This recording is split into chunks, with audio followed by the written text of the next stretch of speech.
All right. Well, this is Jessica Taylor, and it's April 20th, 2023.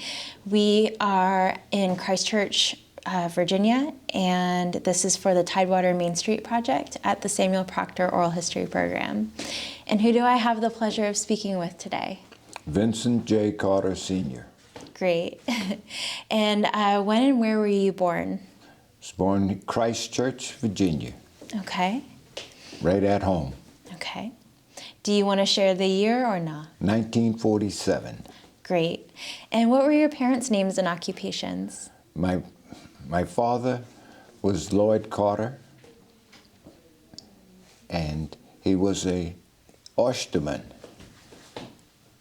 Okay. Okay. My mother was a housekeeper for Mr. E.F. Conger down in Deltaville, Virginia. And did you have siblings?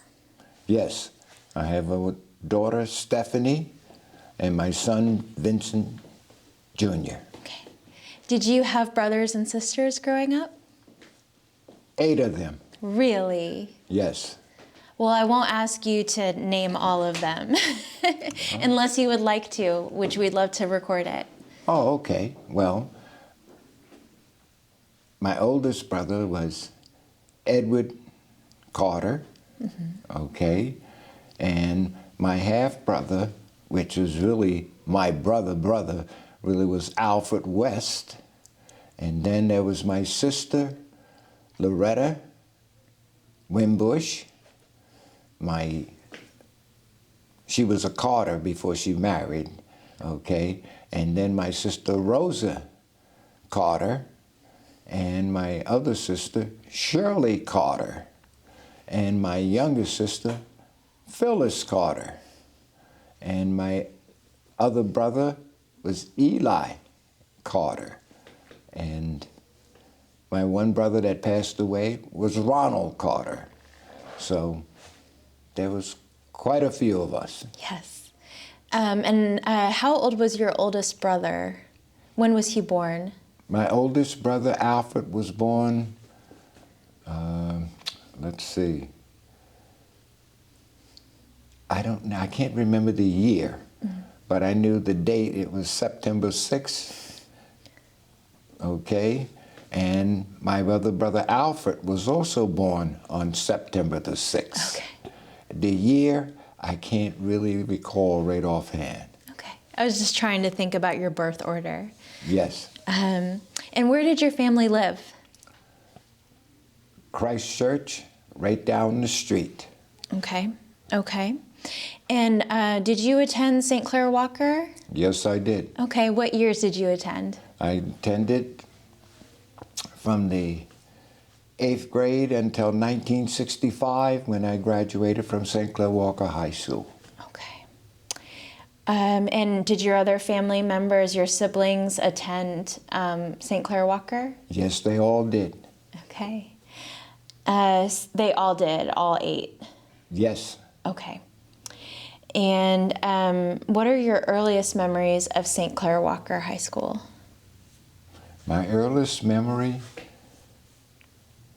I guess my earliest memory of St. Clair Walker High School was basically just being there, being able to get a good education with the people that were there teaching.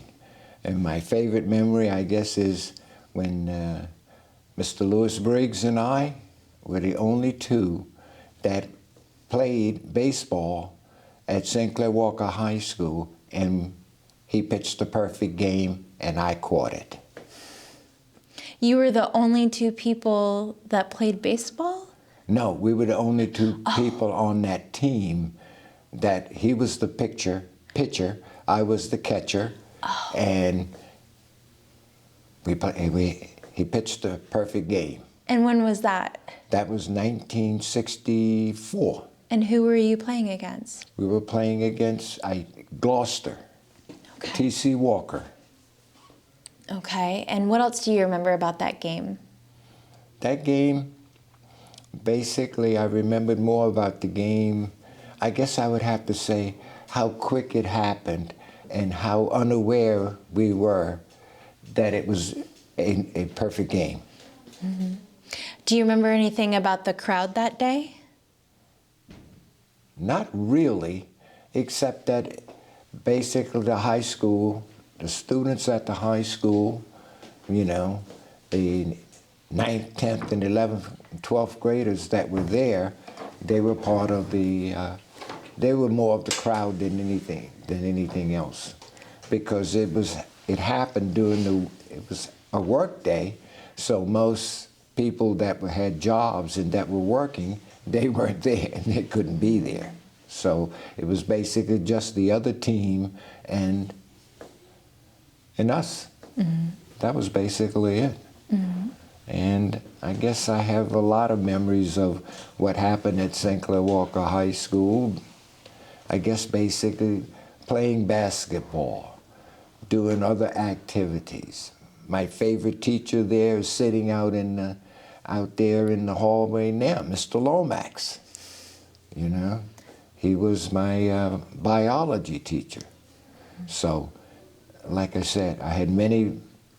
Mr. Johnny Walker, who was the founder, basically. I mean, he was one of the first people that I knew that had basically had a true college education, and he was one of the mentors there at St. Clair Walker High School. Mm-hmm. All right. What was Mr. Lomax's class like? Do you remember any specific lessons that stick out to you? I guess the most interesting was dissecting a frog. And the frog got loose in the classroom, and one of the other people that was in the classroom, his name was Edward Sutherland, and he panicked. He created chaos in the classroom by running from the frog. But like I said, other than that, Mr. Lomax, he was an excellent teacher. He gave great instructions, and basically he told us what to do. But like I said, one of the other people in the classroom, which I won't name, had the frog, and the frog was alive, so he let it go, and the frog just took off. And everybody else was really, oh, it's a frog. But this young man, I mean, he just totally panicked, you know, really. You mentioned basketball. What do you remember about playing basketball? Playing basketball, what I remembered most about it was that it wasn't an individual sport, it was a team sport. And when 5 people are in cohesiveness and playing basketball, it's a perfect game to me. And like I said, and I can remember basically playing Essex High School, and basically they were like at that point in time the #1 black school that was in our conference, and they thought they were going to come in and basically just blow us off the court. But we gave them a good fight even though they won, you know. And my other part about basketball was basically Connie Alonzo Brumby, who ended up being a professional baseball player with the Baltimore Orioles. And I'm going to tell you, he was not only great in baseball, but he was also great in basketball. And he played for Ralph Bunche High School. And like I said, when he came in, I mean, he just dazzled you. I mean, that's the thing. Those are 2 that I remember basically with playing basketball. But I can remember seeing a lot of guys that were before me, like,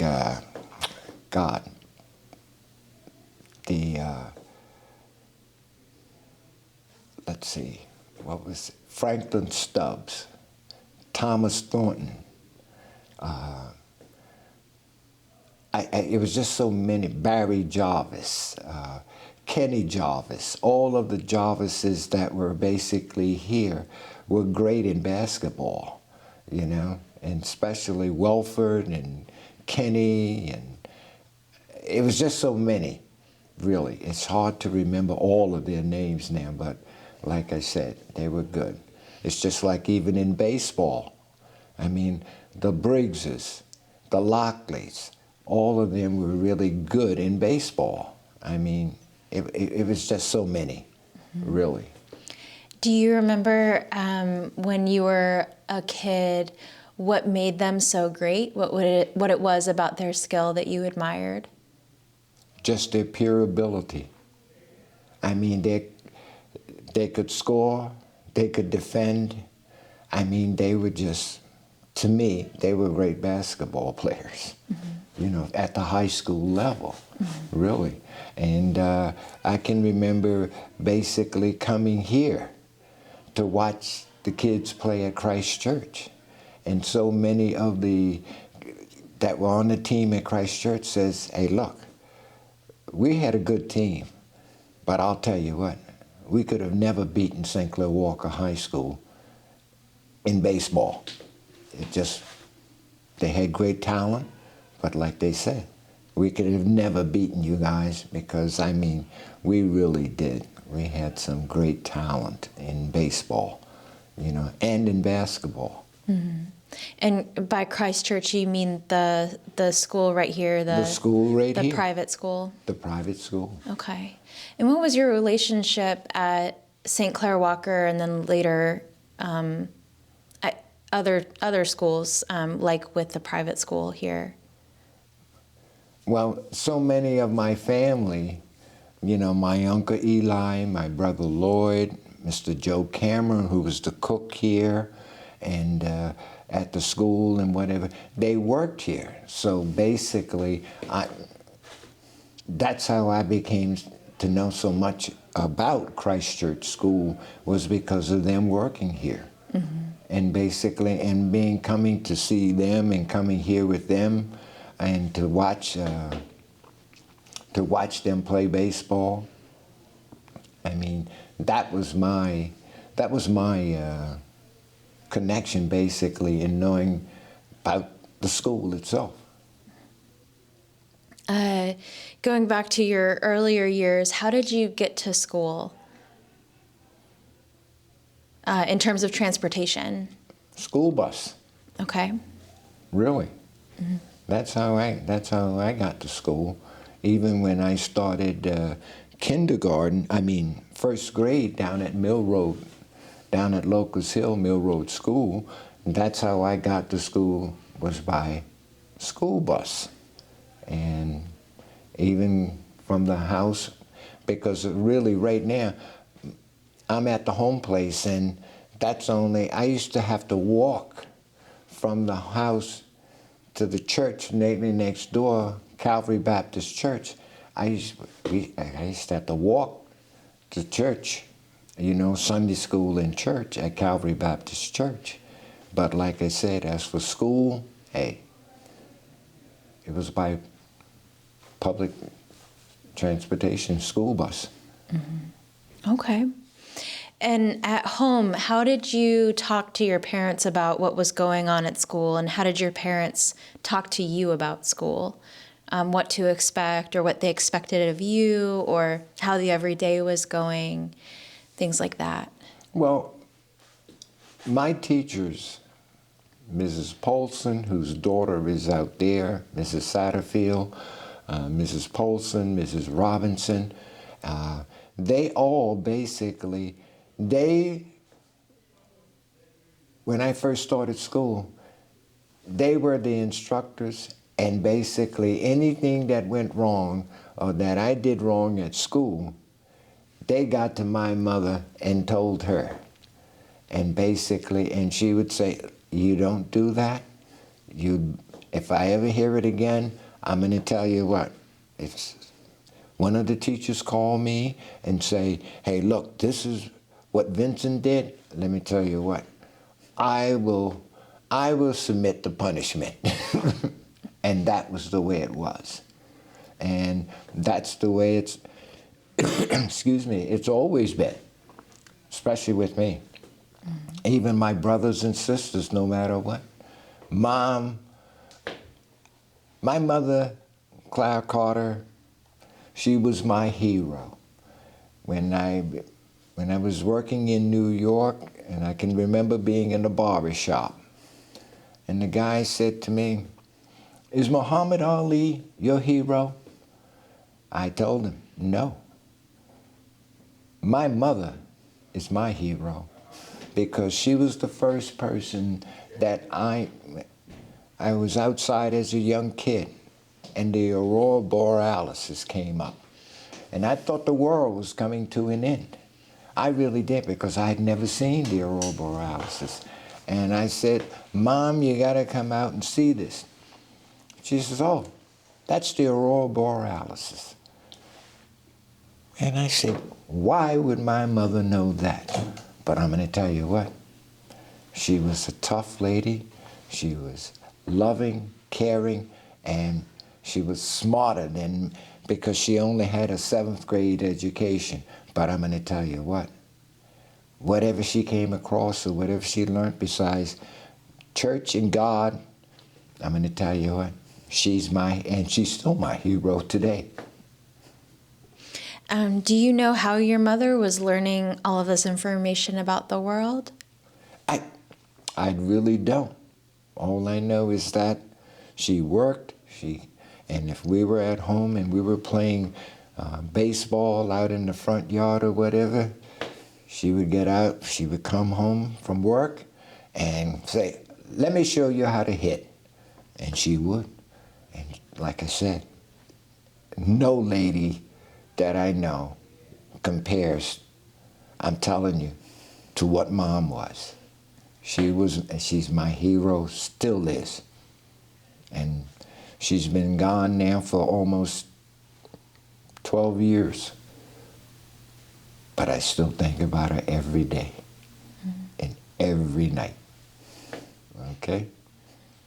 You mentioned disciplinary measures in terms of your teachers communicating with your parents. Yes. Can you give me a specific example from you or your siblings? I can remember, I think I had hit a young girl. I think it was in the 3rd or 4th grade, and I had hit her. And I don't know why, but I think it was that I hit her. And somehow the teacher came to my mother's house and says, "That's what he did, and so and so and so and so." And let me tell you what, Mother says, "Go get a switch." And when she said go get a switch, you didn't come back with a little switch. You came back with a switch. And that's how she says, "If I ever hear it again, you know what's going to happen." And she tore my legs up with that switch. And like I said, never again. Do you remember the teacher at that time? I think the teacher was Mrs. Eberdeen Robinson. Mm-hmm. Because back then, if you did anything wrong, because, the neighborhood, if they knew it, Mom knew it. And they would make sure that it would be brought out, Do you have memories from class at St. Clair Walker, lessons or exams you took, or celebrations in school that stick out to you? I think the main thing that sticks out to me, class was class, and you did what you're supposed to do in class. And I think the one class that I really remember, which I had no business being in it, because at that point in time it was home economics, and it was only the girls. But somehow or another, Mrs. Jones, who was the teacher of the home economics class, said we could come in one day to see how the girls would cook and sew and do those things that they were being taught. And I think the one thing was, I think it was Leon Robinson and I, and the girls told us, says, "Oh, we're making cookies. So you all want to make cookies? And we made some cookies, and they turned out to be like bricks. and that was about the most class that I can remember, basically. But besides the junior prom and the senior prom that we had at the school, and I think myself and I think it was Barry Jarvis and Leon Robinson, we did the decorations at the gym at the high school for the prom. And basically, it turned out to be like the best of the best, that everyone says, wow, you guys really did a good decoration. The only problem was that Mr. Thurston, who was the principal at the school, then says, you're drilling holes, and you drilled those holes in the wall. We said, well, that's the only way we could decorate it. So that was it. But well, no one had mentioned prom up to this point. I mean, to me anyway. Can you talk me through the day of prom, preparing for it, going to the dance? Oh yeah, well, basically the day of preparing for the prom was you had to make sure that you got your outfit, you know, and basically and picking up the girl that you were going to take to the prom, basically asking her would she go to the prom with you, and that was basically it. Once you know, and to making sure that you had a way to get there at the prom, because like the prom for me, my wife, I met at St. Clair Walker High School. Well, I'd met her before, but when we were at high school, and her brother, Herman, was also there, and he was in the same class with us, she and her brother, and so he could drive, I couldn't drive yet, so basically we rode with him and his date, and that's how we got to the prom. Really. So just to back up for a second, how did you meet or re-meet your wife in high school? Well, I had seen her many a times when she was when I was at Mill Road, she was at Syringa. And then when we both ended up at St. Clair Walker, you know, and basically, and I fell in love with her then, and 52 years later, I'm still in love with her. Where did you go on dates when you were in high school? Oh, basically, in the town we would go to the movies in the town of Urbana, or go to the drive-in theater that was up in Warner, you know, and basically we would go to, they had Herman Wakes. You know, we would go to Herman Wakes for dances on the weekend, and basically that was it, really. What do you remember about going on dates to Herman's? Do you remember anything about the music or the dancing? Oh, yes. The best part about going to Herman Wakes was the Jammin' Jammers. And I'm telling you, and they were very good, and like I said, they played the music the way the music was supposed to be played, and they were really good. And they would come almost, I'd say 3 out of 4 Saturdays, they would be at Herman Wakes, you know? And that's where we would go, have our dances, we'd dance. That was it, really. Beyond dating, what other extracurricular activities were you doing in high school? I know you played sports as well. Played sports. I think that was it, really, playing sports, because those were the only 2 things that basically extracurricular activities, besides gym, you know, gym and all the other little things that, you know, like they'd have a night where you would have all types of activities like tumbling, jumping, rope climbing, and like I said, that was basically it, you know. Did you work outside of school hours? Sure. I worked for Urbana Lodge in Urbana for the owner, Mr. Dameron. And I worked there even after once he opened up the lodge.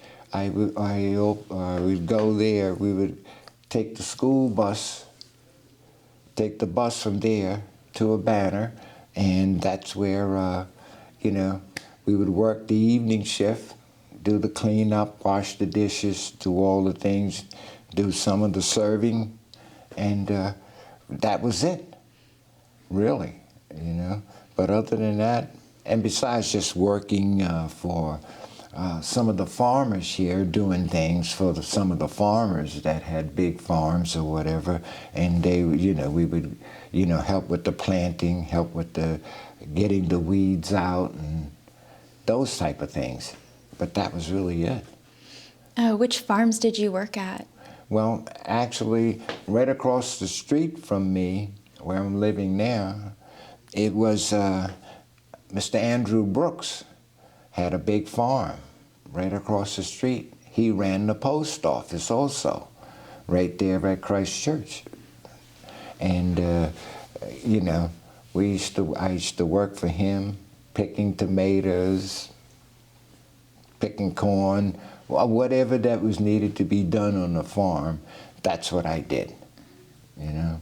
So, like I said, most of my summers, that's basically what I did during the summers, you know, when we were totally out of school. Besides, like I said, when I was working for the Urbana Lodge, you know, I was a little older, and hey, and he was paying much more money than Mr. Brooks was paying to pull the weeds and pick the tomatoes and the string beans and whatever. So basically, that was what I did. What age did you start working at the farm? I think I was like 9 years old. Okay. Yeah. And your siblings, where did they work? Most of them, I think they worked, let's see, I can't remember. I knew my brother Lloyd and my brother Eli. They did a lot of farm work for my brother Alfred, you know, who had he had quite a bit of land that he was taking care of. He was renting or leasing or whatever at that point in time, and they did a lot of farming. But my sisters, I don't remember them doing any work, okay. Really, besides, you know, what was being done at home at that time when Mom was working, you know. But as for a job, I don't think they really had any, per se, a job that was paying any type of money. And the Brooks farm was right across the street from your house. Right. I live right down the street at 4500 General Polo Highway. Mm-hmm. And that was right across the street. Mm-hmm. Did your families have a relationship? With, as neighbors? Oh, in a sense, we did, because I think during the winter months when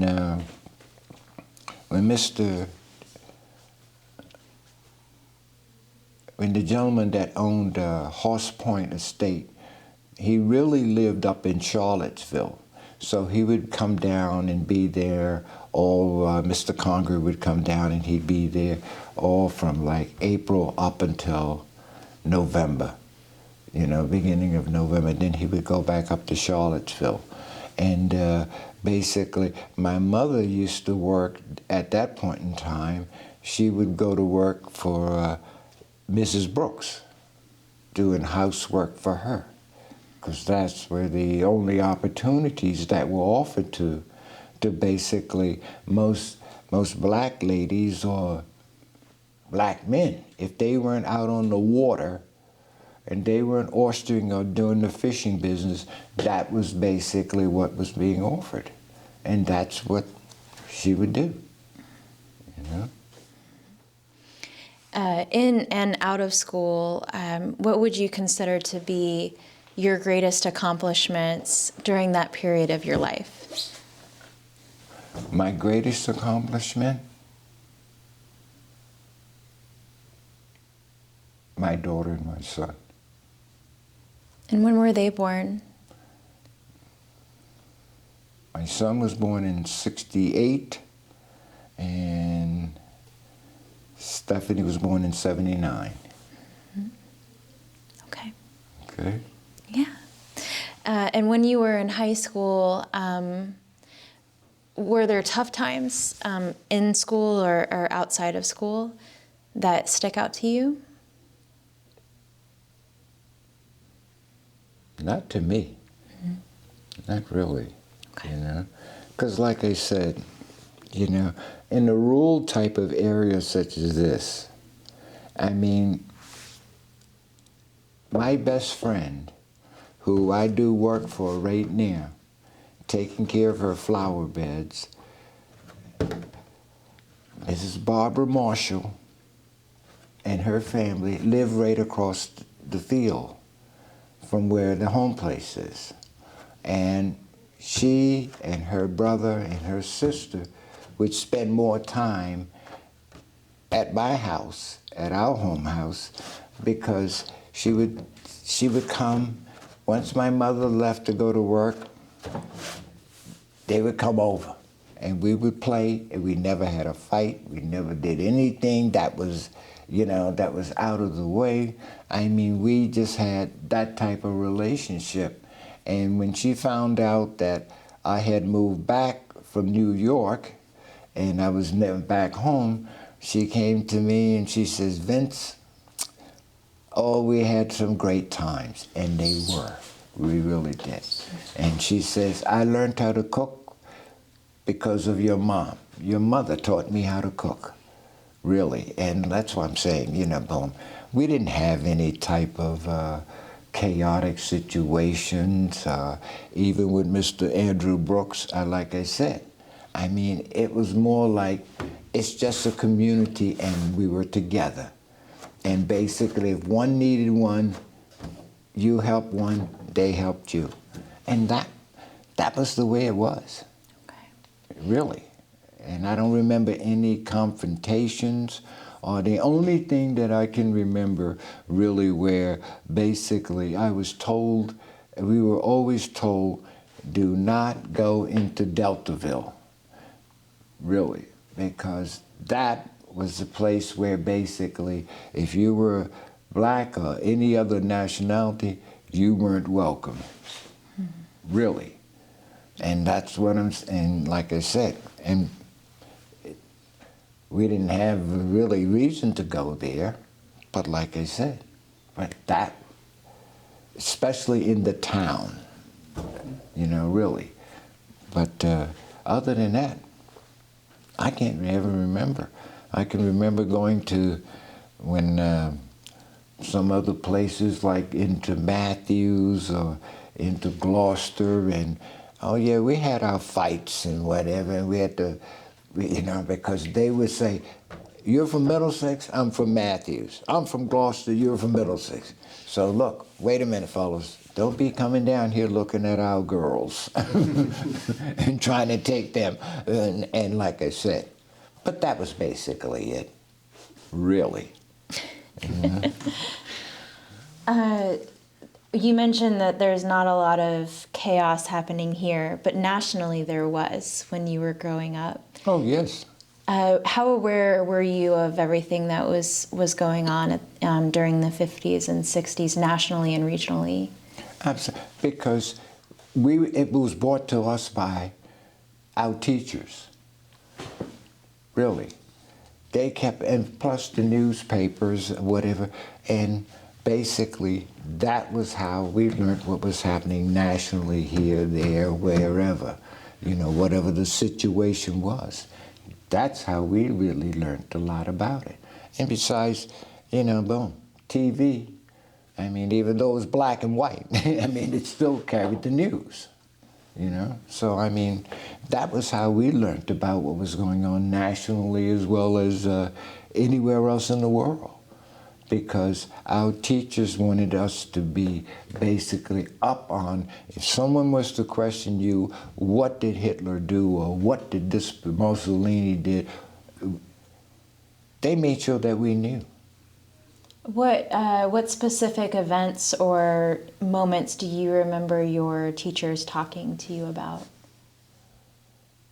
Anything that was, because we had a thing called current events. And whatever current event that was going on at that point in time, that was what we learned. That's what was told to us. And basically, see, it wasn't a lot that was going on at that time with integration, segregation, and all of that, that was basically publicized or basically put out. We just knew that that blacks were separate from whites, and that's the way it was going to be. And that's what whatever the Ku Klux Klan was saying they were going to do, that's what they were going to do. If this was going to happen, that's what was happening. But like I said, that was basically it. I'm going to tell you a story. When I came from Vietnam and came back, and I was in New York, and we left New York about 11 o'clock, maybe 10 o'clock at night. And we came down, and we were riding, and we got on this road, not on 17, but we were riding, and all of a sudden my son says, "Dad, there's a big fire out in that field." And I said, "A fire?" I said, "No, it just rained or whatever." It was the Ku Klux Klan burning a cross. And he became petrified, my wife became petrified, and I just said, let's just keep going. Really. And that was the first time that I had ever seen an actual cross being burned, with a group of people standing around in white uniforms or whatever, burning a cross. And like I said, and my son, right to the day, he still remembers that. And he's 50-some years old. Yeah. But like I said, maybe it was happening here, but like I said, we were basically aware that was segregation, there was racism, there was this and that, but basically it wasn't. It wasn't something that we encountered on a daily or weekly basis, okay? We knew it existed, and we knew that they wanted to be separated from us. And what they didn't realize was that a lot of the blacks didn't want to be connected with them, really. I mean, that's the bottom line. Who ran the current events program at your school? Between the civics teacher, Mrs. Holmes, okay, Mrs. Holmes, and Mrs. Cameron, okay, and matter of fact, my cousins, Wendell and Sherman Holmes, and their mother, Mrs. Easter Holmes, and their father, Mr. Sherman Holmes, live right across the street right now. Beyond integration and segregation, do you remember other current events that you talked about? Oh, basically worldwide events, you know. That's like what? What was happening in Germany, what was happening in other parts of Europe, you know. Wherever there was some type of conflict or whatever, that was part of our civics. And it was part of our in history also, you know. So basically, that's why we learned, that's why we became so knowledgeable about what was happening in the rest of the world. because basically most of us had never gone further than Richmond. Really. I mean, that's just the way it was, you know? We didn't have, most of us didn't have money to say, oh, let's go to Disney World, or let's go to some other place that basically we can't afford to go. Or not only that, we don't even know if they want us there. That was just the way it was, really, you know? I mean, like I said, my most memorable trip that I ever took was to Luray Caverns. And I thought, my Lord, you know, he's an awesome God, because anytime he could make this and make this happen, this is absolutely incredible. That was the most, besides seeing the aurora borealis, that was the most incredible thing that I'd ever seen in my life. And really. And I just thought, wow. And when I married my daughter and my son, I made sure they went to Luray Caverns to see what it was. Really. How old were you when you went to Luray Caverns? I think I was 12. Oh, and was it a family trip? No, this was a trip that was sponsored by the church, one of the churches. Okay. And that's how I got to go, you know? Because I remember Mom says, I saved every penny that I could to make sure that you could go on this trip. And I said, Mom, you're my hero. In what way do you feel like St. Clair Walker affected your life socially, educationally, following your graduation? It prepared me for the world, no matter where I went.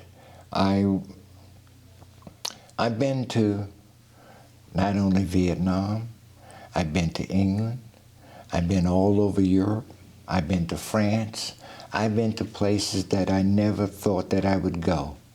And like I said, and the most amazing place that I went to, and I think my education at St. Clair Walker prepared me to know that there were other places outside besides where you are now. And you are smart enough and you're knowledgeable enough to go and see these places and do these things. And I'm gonna, like I said, the most incredible place that I've ever been inside of was the Sistine Chapel in Rome. And I'm gonna tell you what, I always saw on TV that it was this humongous place. And I'm gonna tell you what, it could fit inside this building, really. I mean, just to see what the ceiling was painted and whatever Michelangelo did. I mean, it was just, I was in awe. I just couldn't believe I believed that he painted it and he did all these things, but I just couldn't believe it was that small. I thought it was going to be like Notre Dame Cathedral. I've been there. I've been to the Louvre. I've been all over. And I must say, I've had an incredible life. Because like I said, I've been places where most people wouldn't have the vaguest idea about going. Even when I went to when I was in England, and I went to Stonehenge. And I was like, is this all this is, a bunch of rocks in a circle? And I'm gonna tell you, but I was standing there and a gentleman came up to me and said to me, what I want you to do is, I want you to turn your back to these rocks, to this, and look out over this big field. And I did. And he says, now I'm gonna tell you what, now I want you to turn back around and close your eyes as tight as you can. And you tell me what's happening. And I did it. And I'm gonna tell you what, the blackness turned to red. And I was like, whoa, this is amazing. And the other people from the company that I was working for, that was with me, I told them, I said, I want you to do this. They did it. And 6 out of 7 other people basically said, "What is going on?" And I said, "What happened?" They said, with my eyes closed, it was black as black. But all of a sudden it became red. I said, "That's what happened to me." And the guy said to us, he says, "There's an aurora about this place." I said, "Well, I can believe it, you know, I believe it." Just for a little bit of context, what was your occupation after graduation? Well, first I was I went to work for American Cyanamid as a clerk in the payroll department. And I moved through that, and I worked for them for 22 years, and when I left there, I was the payroll manager. And then I went to work for Fujifilm, and I worked for them another 19 years. And I started out there as a chargeback analyst, and I ended up as a national credit manager. Okay, and I worked for them for another 19 years. And then it was time to retire. Mm-hmm. So what years did you go to Vietnam? I went to Vietnam in 66, 67. So right out of high school. Right out of high school. And I got to tell you, I didn't go to Vietnam as a soldier. I was a soldier, but I went there because my background, my MOS was finance and accounting and really record keeping. So I went there on a 6-month tour to make sure who was there, and they were being paid, they were notified, and that there would be deaths and whatever. That was part of myself and 8 other areas from the Air Force, the Army, the Navy, whoever was there, Marines, whatever. Mm-hmm. And after you left Vietnam, you came back to this area? No. I came back to New York. New York, okay, okay. And I stayed in New York for 52 years. Okay, now I understand, okay. So just to switch gears a little bit back to your time in Middlesex before you went to Vietnam, what do you remember about Cook's Corner? Beyond, we talked a little bit about Herman's. Oh, Cook's Corner? Well, my Aunt Frances Jackson, where there's a boat place there now, that was her that was a gas station there at Cook's Corner. Okay, across the street was Len Davis's. He was a little dance hall, served a little food, you could dance, drink beer, whatever. That was Len Davis right across the street in Cook's Corner. Okay, besides the school, there was the there was a dentist's office there, Aunt Frances, Len Davis's, and even my good friend of the family, Bill Champion, had a little ice cream shop going down towards Herman Wake's. Cook's Corner, like I said, I can remember playing baseball. There was a baseball field up there where Reginald Williams, who's here today, his father was one of the best pitchers that I'd ever seen, really. And between Monroe Jarvis and the Briggses, the Jarvises, the Carters, and basically at one point in time, at that field over there, Jackie Robinson came through there and played a game there. He wasn't in professional baseball then, but that was before he became a professional baseball player. Mm-hmm. So, I mean, really. You mentioned Frances Jackson was your aunt? Yes. And did she also run an ice cream parlor out of the service station? Yes, she did. Okay. What do you remember about the service station? Particularly, it's interesting that it's both an ice cream parlor and a gas station. We pumped the gas outside. The ice cream was inside. Okay. Did people sit down on the inside or go on dates? Or? Oh yeah, they had a place. They had a room where you could sit down and you could have conversation, listen to the music on the jukebox, you know. So you could sit and dance. You could do, but it wasn't as enormous as Herman Wake's was, you know. But I mean, yes, you could sit. People would come, sit in and talk, have ice cream, you know, talk, socialize. Really, yeah. Absolutely. Oh, you mentioned a dentist briefly. Do you remember who the dentist was?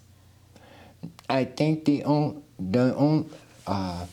Dr. Polson was the dentist, and he was right across the street from where the high school was. That's where his office was, right across the street. That was the dentist's office, which all of the blacks went to Dr. Polson, you know? And like I said, and even down the street from before you got to Herman Wake's, there was Dr. Tony, who was the doctor, treated the entire family for measles, whatever, chicken pox, whooping cough. That was the black doctor that basically took care of all of the black families, because most of the black families couldn't go. No white doctors were going to basically say, okay, sure, we'll come see you. I mean, that's what Dr. Tony did, you know? And like I said, it was like a total neighborhood that was basically nothing but, there were whites involved, but they were white families and whatever.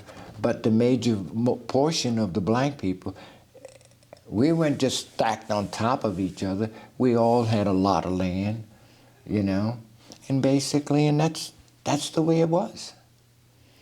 Do you remember going to see the doctor or the dentist or the doctor coming to see your family? Sure.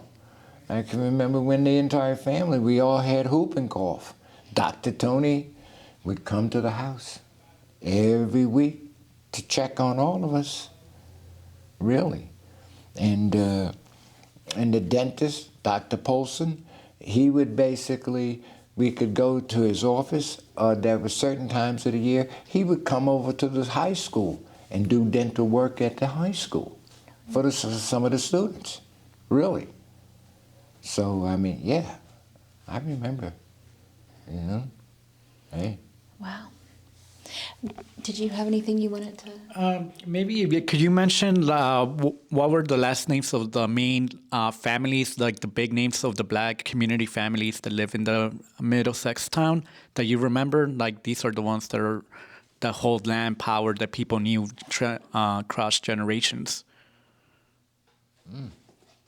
Like I said, I think the Beverleys, the West, the Carters, the Holmeses, like even Sherman Jr., his great-grandfather, Mr. Nestor Holmes. He had a lot of he had a lot of land. Did a big farm.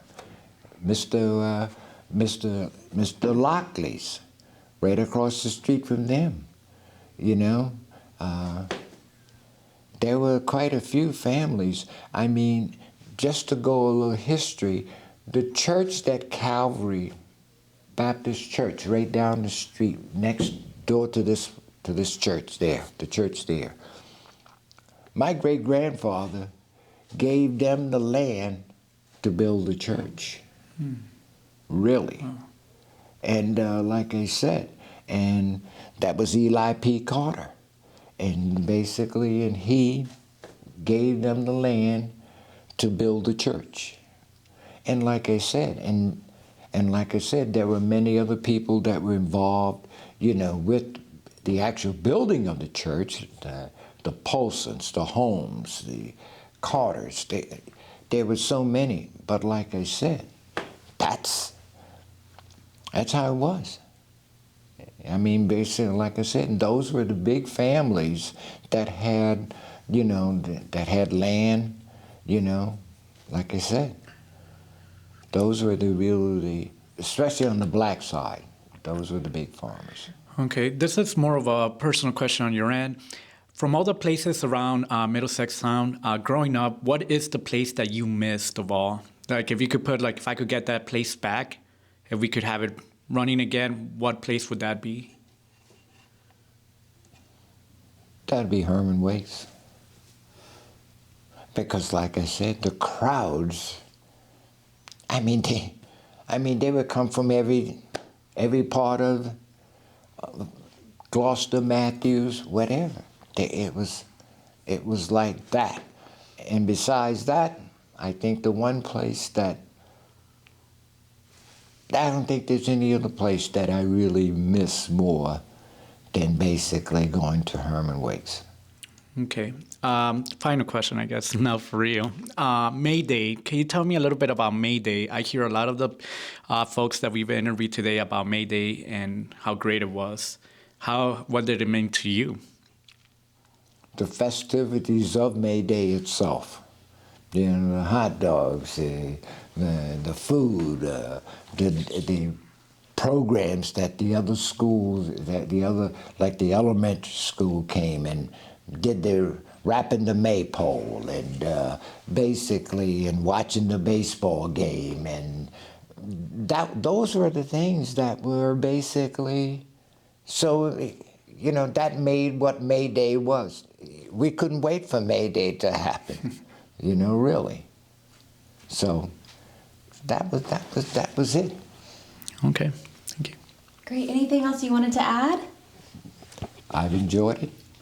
Thank you. I appreciate being able to come and share some of my history with you folks. And I hope it becomes useful to, especially the younger generation who now basically don't really see what actually happened and how it can keep going. But yet it's got to be better than what it is right now. All right? Well, thank you, sir. Thank you.